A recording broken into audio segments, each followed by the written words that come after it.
गत 29 अगस्त को केंद्र सरकार ने लॉकडाउन 4 की नई गाइडलाइन जारी की है, जिसके तहत आगामी कुछ दिनों बाद स्कूलों और कॉलेजों के खुलने की आस जगी है। इस नई गाइडलाइन के आते ही विभिन्न स्कूलों ने भी स्कूल खोलने के लिए अपनी अपनी तैयारियां प्रारंभ कर दी है। इसी सिलसिले में शहर के वार्ड नंबर 9 में स्थित सतलुज पब्लिक स्कूल ने भी आज अपनी तैयारियों का प्रदर्शन किया। स्कूल संचालकों ने बताया कि उनके स्कूल में आने वाला प्रत्येक बच्चा कोरोना से पूरी तरह से मुक्त रहेगा और सुरक्षित भी रहेगा। उन्होंने बताया कि उनके स्कूल की सभी बसें दिन में कई कई बार सैनिटाइज होंगी और इनमें बैठने वाले बच्चों को मास्क पहनना अनिवार्य होगा। बस में भी बच्चे सोशल डिस्टेंसिंग के अनुसार ही बैठेंगे। बस में चढ़ने से पहले उनके हाथ सैनिटाइजर से धुलवाए जाएंगे। बस से उतरने के बाद स्कूल में पहुंचते ही उनके मास्क चेक किए जाएंगे। यहां पहुंचने के बाद सबसे पहले उनके जूते और फिर हाथ सैनिटाइज करवाए जाएंगे। उसके बाद विद्यार्थियों को ऑटोमेटिक सैनिटाइज टनल से होकर गुजरना पड़ेगा, जिससे विद्यार्थी पूरी तरह से कोरोना मुक्त हो जाएगा। इसके बाद उसके स्कूल बैग को भी सैनिटाइज किया जाएगा।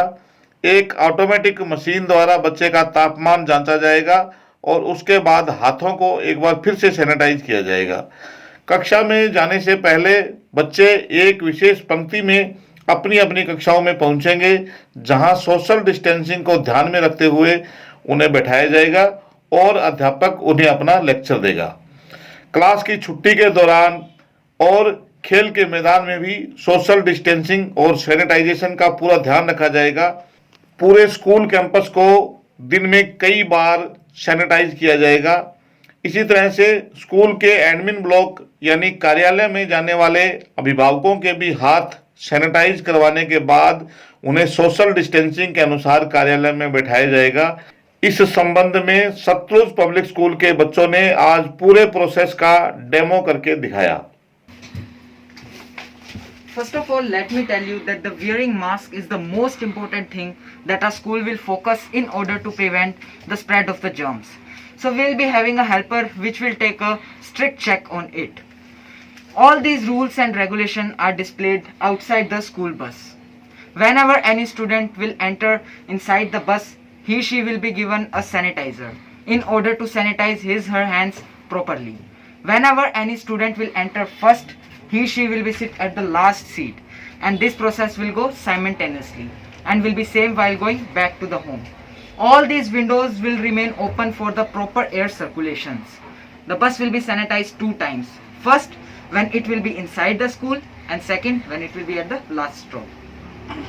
Following many preventive steps to deal with this coronavirus pandemic situation.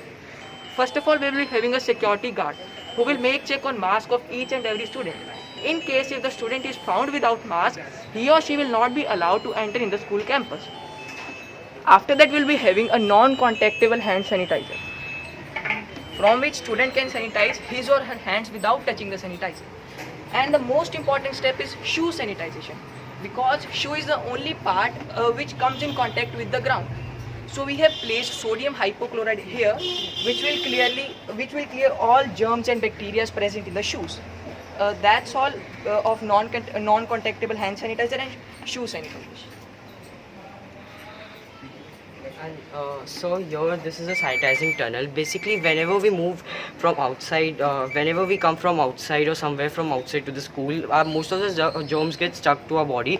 So this is a non-contactable sanitizing system which sanitizes our entire body, including our hands, clothes and everything. Here is the sensor, so whenever the student goes inside the sanitizing tunnel, his or her body will enter and be sanitized. So here this sanitizing system works like this.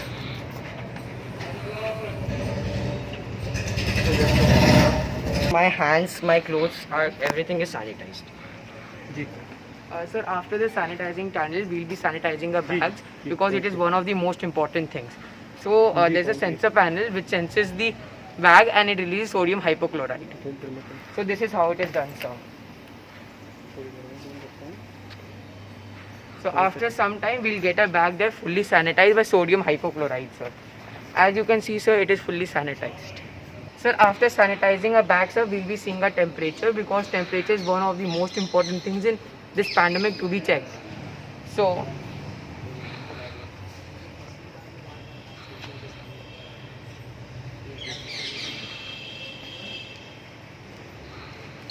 as it is shown that my temperature is 36.8 degrees Celsius and it is showing that you are safe.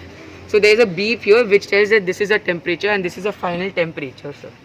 So after seeing the temperature, our hands should be sanitized because we have sanitized our body and shoes. So this is an automatic hand sanitizer dispenser which will send sanitizer for our hands automatically, which will sanitize our whole hands. So this is a system in which we have to move in a particular line. So we, in between these two lines, we have to move, and if we don't have to break this line, so we'll be maintaining a queue, and we'll not be gathering. We'll be maintaining social distance between two persons. So this is the line on which we should walk. We don't have to break this line, sir.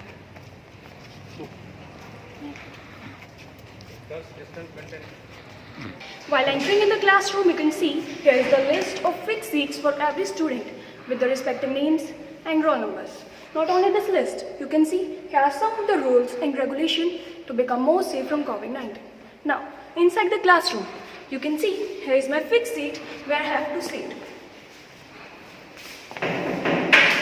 You can see here is a slip of name and roll number as we had seen outside the class. And this time the sitting plan is managed in a way so that there is a gap of one bench after every student's seat. That's all. According to the guidance, we are here just to start our conversations in between students and teacher. So according to grammar literature, we are going to read letter writing. So if you talk about the letter writings are two types are here. Okay, NCERT guidelines. We have arranged all the precautions arrangement. Since the lockdown has been composed, Satluj has taken an initiative task of online classes to the students so that their study will not be disturbed. We have to take care of every single child. If the students are not able to attend offline classes in the schools, then they can attend online classes just after opening the schools. We have maintained social arranging that you can see here in a proper way, and then after students are not allowed to share their all belonging things like stationery, tiffins, water bottle, and we ensure every child to be safe and secure. Thank you. In our school, maximum operations of office are done online, like fee deposition, results, student progress report or homework. It is done by school app, emails or WhatsApp groups. Parents are not allowed directly to visit the school, but in case if any parents want to visit the office, then they have to take pre-appointment from office. It is the waiting area for parents, where they will have to wait for their appointment. See, there is a cross sign which shows that parents are not allowed to sit here. It shows a proper social distancing in office. The receptionist will first check the appointment of the parents. Then she will allow to enter the office. In office, there is a proper sanitization and all the office employees are doing their work with proper safety. Like they are wearing masks, there is a proper hand sanitization and they are maintaining proper social distancing. After the school is over, there is a proper sanitization of this area. Thank you. हाँ sir, हमें आप सबको बताते हुए काफ़ी खुशी हो रही है कि हम कोविड-19 लॉकडाउन 4 के बाद हम स्कूल को उस लेवल पे तैयार करने में जुटे हुए हैं जिसमें कि बच्चे कोविड-19 वायरस से फ्री रह सकें और हम उनका बचाव कर सकें। हमने पहले आपको सैनिटाइजिंग टनल आपको दिखाया था, जिससे हमें काफ़ी प्रशंसा मिली, आप लोगों ने भी काफ़ी सराहा हमें, इससे हमें प्रोत्साहन मिला और हमने फिर बैग सैनिटाइज़र, उसके बाद बॉडी टेम्परेचर रीडिंग के लिए इंस्ट्रूमेंट्स बनाए और फिर हैंड सैनिटाइजर्स बनाए, ऑटोमेटिक हैंड सैनिटाइजर्स। तो उसके लिए हमारे पास कुछ बच्चों का हमने टीम बनाया, जो बच्चे हमारे पास अवेलेबल थे उनकी टीम बनाई। उन लोगों ने पूरे सिस्टम का खाका तैयार किया, सिस्टम का पूरा ढांचा तैयार किया और उसके बाद हमें कुछ हेल्प लेनी पड़ी टेक्निकल टीम से, जो कि हमारे स्कूल में अवेलेबल ATL लैब मीन्स अटल टिंकरिंग लैब से हमें काफ़ी फ़ायदा मिला। वहाँ पे हमारे 2 कोडिंग एक्सपर्ट रेयान और दक्ष फ्रॉम क्लास 9th, मैं इनके बारे में बताऊं आपको कि ये वर्ल्ड लेवल के 2% इंटेलिजेंट कोडर्स में से सेलेक्ट हुए हैं और वो हमारे पास हैं। उनको हमने एक रिस्पॉन्सिबिलिटी दी कि ऑटोमेटिक सेंसर्स बनाए जाएं जो कि बॉडी टेम्परेचर को रीड कर सके, जो हैंड सैनिटाइज़र को ऑटोमेटिक बना सके और बैग सैनिटाइज़र को भी ऑटोमेटिक बना सके। ये चीज़ें हमने अपने ATL लैब में डेवलप किया। उसके बाद हमारे पास था उसका फिज़िकल स्ट्रक्चर बनाने की रिस्पॉन्सिबिलिटी। तो फिज़िकल स्ट्रक्चर के लिए हमारे 12th क्लास के स्टूडेंट क्रिस ने हमें काफ़ी मदद किया। वो पूरा का पूरा स्ट्रक्चर का बेस तैयार किया और फिर हमें 2 टेक्नीशियंस के हेल्प लेने पड़े। पहला कारपेंटर और दूसरा एक वेल्डर का हेल्प लेना पड़ा। ऐसे मैं उम्मीद करता हूं कि नई शिक्षा नीति जो आई है उसमें हमारे बच्चे इतने ट्रेंड होंगे जिसमें कि हमें इन कारपेंटर और वेल्डर्स की भी ज़रूरत नहीं पड़ेगी। अदरवाइज़ ये पूरा का पूरा सिस्टम हमारे स्टूडेंट्स के द्वारा टीचर के गाइडेंस में, और मुझे खुशी है कि उस गाइड करने वाले का हेड मैं था, तो मुझे ये बनाने में काफ़ी खुशी हुई और आपको बताने में उतनी ही खुशी हो रही है। और हम पूरी तरह से कोविड-19 के बाद लॉकडाउन 4 के लिए स्कूल को ओपन करने के लिए पूरी तरह से तैयार हैं। Thank you sir. कि आप सब मीडिया कर्मी हैं वो हमारे स्कूल सतलुज पब्लिक स्कूल के प्रांगण के अंदर पहुंचे हो। उसके बाद मैं आपको बताना चाहूँगा कि 29 अगस्त अभी कुछ दिन पहले ही अनलॉक 4 की गाइडलाइंस आई हैं। उस गाइडलाइंस के अकॉर्डिंग गवर्नमेंट ने कहीं तक एक इनडायरेक्टली परमिशन दी है कि 9th से 12th स्टैंडर्ड के जो स्टूडेंट्स हैं वो स्कूल के अंदर अपने टीचर से गाइडलाइंस लेने के लिए, अपनी क्वेरीज कंप्लीट करने के लिए स्कूल के अंदर विजिट कर सकते हैं। और काफ़ी तक पॉसिबिलिटी है कि वो अक्टूबर मंथ के अंदर स्कूल रीओपन होने जा रहे हैं। इन्हीं पॉसिबिलिटीज़ को देखते हुए सतलुज पब्लिक स्कूल इलाहाबाद की मैनेजमेंट ने कोविड-19 से अपने बच्चों को, अपने स्टाफ को, अपने एम्प्लॉइज़ को प्रोटेक्ट करने के लिए पूरी तरह से तैयारियां की है, जो आज आपने देखी होंगी। सतलुज के मेन गेट से लेकर क्लासरूम तक, उसके बाद हमारा जितना भी स्पोर्ट्स एरिया, कैंपस का एरिया है, उस पूरे कैंपस के अंदर हमने ऐसे अरेंजमेंट किए हैं कि स्कूल के अंदर हर बच्चा अपने आप को कोविड-19 से अपने आप को प्रोटेक्ट कर सके। इसके अलावा मैं कुछ आपको और जानकारी देना चाहूँगा। सतलुज स्कूल की मैनेजमेंट ने ये डिसीजन लिया है कि इस स्कूल के अंदर जितने भी एम्प्लॉइज़ हैं, चाहे वो टीचर्स हैं, वर्कर्स हैं, लेबरर्स हैं या हमारे ड्राइवर्स एंड हेल्पर्स हैं, उन सबका पहले कोरोना टेस्ट किया जाएगा। अगर उनकी रिपोर्ट नेगेटिव आती है तभी उनको यहाँ पे वर्क करना अलाउ किया जाएगा। सेकंड थिंग, स्कूल की तरफ से एक बहुत बड़ा इनिशिएटिव लिया गया है। स्कूल के अंदर जितने भी वर्कर्स हैं, एम्प्लॉयज़ हैं या स्टूडेंट्स हैं, उन सब के लिए मास्क, फेस शील्ड वो पूरी तरह से फ्री प्रोवाइड करवाया जा रहा है।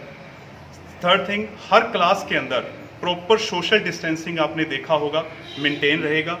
एक स्टूडेंट से सेकंड स्टूडेंट के बीच में एक बेंच का गैप रहेगा, उन बेंचेस को क्रॉस किया गया है। हर क्लास में सैनिटाइज बोटल्स रहेंगी।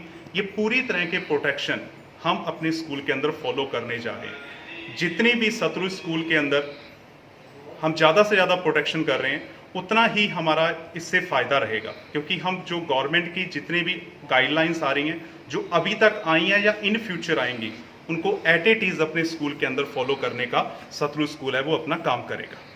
धन्यवाद।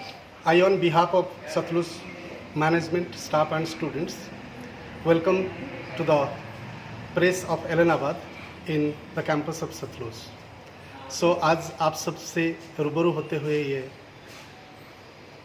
बड़ी प्रसन्नता के साथ मैं ये कहना चाहूँगा कि अनलॉक 4 की गाइडलाइंस के तहत हम पूरी तरीके से तैयार हैं। और इस तैयारी के साथ साथ जो विशेष बात आप सबसे साझा करना चाहेंगे वो ये है कि कोविड क्राइसिस जो चल रहा है वो काफ़ी ख़तरनाक है, इसमें कोई दो राय नहीं है, और ये विश्वव्यापी है, इसमें भी कोई दो राय नहीं है। लेकिन जो सबसे अहम बात है जो मैं आप सभी से शेयर करना चाहूँगा वो ये है कि जो लास्ट 6 मंथ के दौरान बच्चे घर पे बंद हैं, घर के 4 दीवारी में बंद हैं, उसका जो नेगेटिव इम्पैक्ट है, जैसे रिसर्चर्स, एक्सपर्ट्स, साइकोलॉजिस्ट्स की रिमार्क है, उस रिमार्क को अगर हम जज करें तो कोविड क्राइसिस, कोविड जो कोरोना है, इससे भी ज़्यादा खतरनाक है, क्योंकि इसका जो नेगेटिव इम्पैक्ट बच्चों की साइकोलॉजिकल, फिजिकल और मेंटल स्ट्रेस को इंक्रीज़ कर रहा है। क्योंकि नेचुरल जो एनवायरनमेंट बच्चों को चाहिए, खेलना ज़रूरी है, फिजिकल एक्सरसाइज, मेंटल एक्सरसाइज, जो स्टडी और फ्रेंड सर्कल, टीचर्स, मोटिवेशंस, ये सब चीज़ों से जो बच्चे पिछले 6 महीने से वंचित थे, इसका जो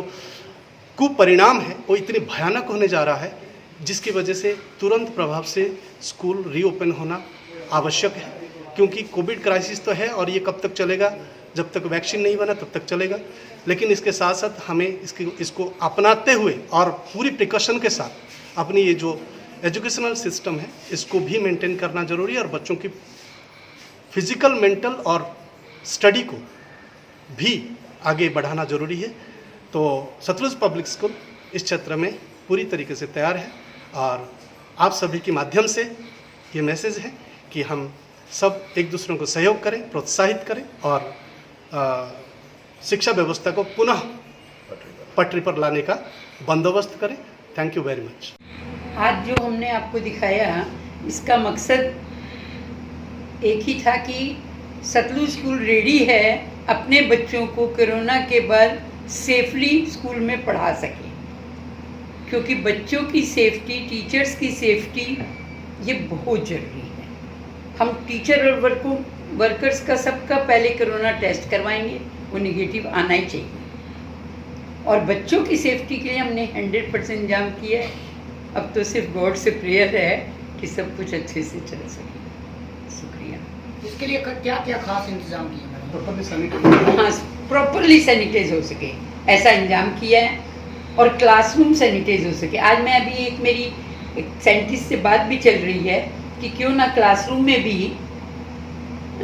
दूसरी यूवी लाइट लगाई जाए और सुबह 2 घंटा पहले चालू कर दो और स्कूल ऑफ होते ही 2 घंटा चला दो। क्वेश्चन डज नॉट अराइज कि बच्चे को कोरोना हो जाए। और थोड़ा, लेकिन मैं एक बात अपनी तरफ से और कहना चाहूँगी कि पेरेंट्स और बच्चे की सहयोग की जरूरत हर हालात में रहेगी। जो भी गाइडलाइंस हम पेरेंट्स को भेज भी रहे हैं कि वो उसके तहत अपने बच्चे को मेंटली प्रिपेयर करके स्कूल भेजें और खुद भी मेंटली प्रिपेयर रहें। ये ना सोचें कि ये सारा काम स्कूल का है, हम लोग आपस में मिलकर ही किसी चीज़ को सक्सेसफुल कर सकते हैं। दोस्तों, इस वर्ष मार्च माह में जब भारत में कोरोना वायरस का प्रकोप तेजी से बढ़ने लगा था तो उस समय केंद्र सरकार ने पूरे देश में एक साथ लॉकडाउन की घोषणा कर दी थी, जिसके चलते पूरे देश में न केवल व्यापारिक गतिविधियां बल्कि शैक्षणिक गतिविधियां भी ठप हो गई थी। इस लॉकडाउन से स्कूल कॉलेजों में पढ़ने वाले बच्चों की वार्षिक परीक्षाएं और उनके परिणाम भी प्रभावित हो गए हैं। हालांकि 3 महीने बाद सरकार ने लॉकडाउन में धीरे धीरे छूट देते हुए कुछ व्यापारिक गतिविधियों को शुरू कर दिया है, लेकिन लॉकडाउन 1, लॉकडाउन 2 और लॉकडाउन 3 में भी शैक्षणिक गतिविधियां प्रारंभ नहीं हो पाई, जिसके चलते बच्चों की पढ़ाई पूरी तरह से प्रभावित हुई है। हालांकि इस दौरान विद्यालय में बच्चों की पढ़ाई को नियमित करने के लिए ऑनलाइन क्लासेज की वैकल्पिक व्यवस्था की गई थी, लेकिन यह व्यवस्था भी पूरी तरह से कामयाब नहीं कही जा सकती। अब लॉकडाउन 4 की घोषणा के साथ ही शहर के सतलुज पब्लिक स्कूल ने जिस प्रकार की तैयारियां की है वे वास्तव में ही काबिले तारीफ है। सतलुज पब्लिक स्कूल द्वारा किए गए इन प्रबंधों को देखकर कहा जा सकता है कि इस स्कूल के प्रांगण में आने वाला प्रत्येक बच्चा और उनके अभिभावक कोरोना से पूरी तरह से बिल्कुल सुरक्षित है। आप देखते रहिए केवल चैनल डी। धन्यवाद।